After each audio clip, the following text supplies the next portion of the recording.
Bonjour. Il n'y a plus qu'assez que les politiciens dirigent.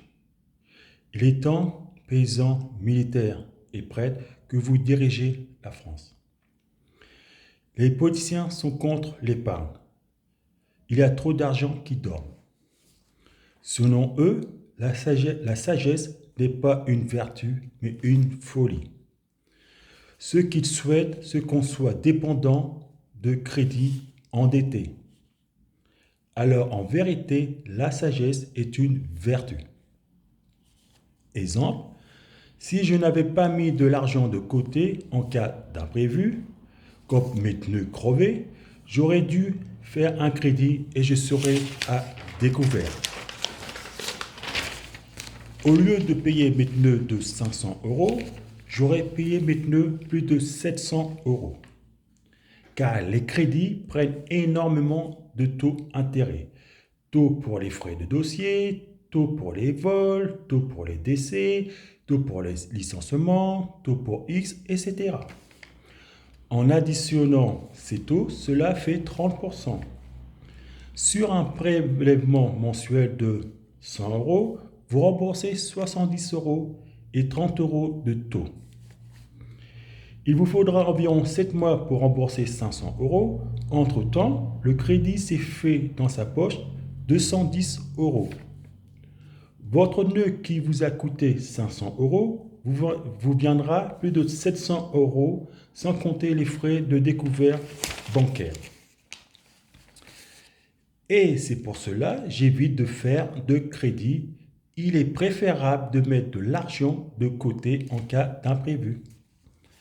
Mais les politiciens, les rois des voleurs et fiers de voler les nations, s'irritent contre cette sagesse. Car ce qui souhaitent les politiciens, c'est de nous appauvrir, d'être dépendants d'eux, nous assujettis. Et cela, c'est hors de question. La sagesse ne s'effacera pas au siècle des siècles. Paysans, pourquoi je vous ai choisi, vous, les militaires et les prêtres? Parce que parce que ceux qui n'ont pas la vie éternelle ne méritent pas de gouverner. Mais ceux qui ont la vie éternelle sont aptes à gouverner. Regardez, je ne suis pas seul. Quand j'ai vu le Seigneur assis sur un cheval blanc, à sa droite se trouvaient les rabbins, derrière le Seigneur se trouvait l'armée française et à sa main gauche les paysans. Quand le Seigneur a dit à Satan que mon règne vienne, Satan cria non. À votre avis, qui va régner pendant 1000 ans? Sûrement pas les politiciens et les oligarques. Pourquoi? Observez, à la résurrection, tu vois les paysans gaulois revêtus d'un lin blanc pur, contrairement aux politiciens se trouvant auprès de César. Tu apprends par le Seigneur, les politiciens seront jugés par les paysans gaulois. Tu vois aussi les militaires français qui ont combattu l'armée de Satan monter au royaume des cieux directement. Tu vois aussi dans une autre vision, au royaume des cieux, le prêtre français auprès des rabbins. En plus de ça, tu apprends il y a plus de 2000 ans, c'était les paysans qui bénissaient les Gaulois. Puis, il y a plus de 1000 ans, c'était les prêtres français qui bénissaient les Français. Et aujourd'hui, c'est l'armée française qui bénisse la France. Alors, les politiciens qui se trouvent auprès de César et auprès des Égyptiens dans le séjour des morts sont effacés du livre de la vie. Ils ne méritent pas de gouverner. Et pourquoi ni les oligarques? Pour rappel, autrefois, les oligarques étaient des marchands, puis au fil du temps sont devenus des nobles, des comtes, des ducs, des bourges, et de nos jours, ils sont devenus des oligarques.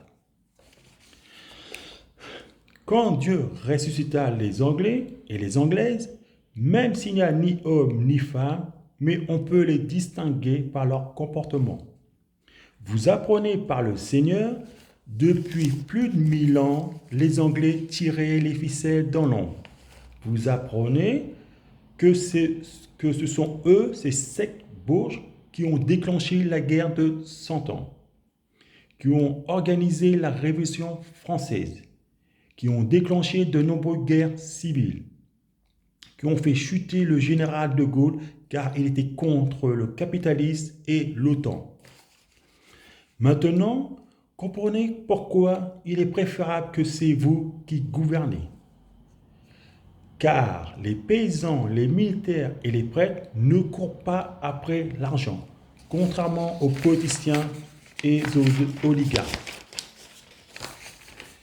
Les paysans, les militaires et les prêtres ne désirent pas dominer le monde. Ce ne sont pas des conquérants, contrairement aux politiciens et aux oligarques. Les paysans, les militaires et les prêtres ne désirent pas assis sur le trône de Dieu.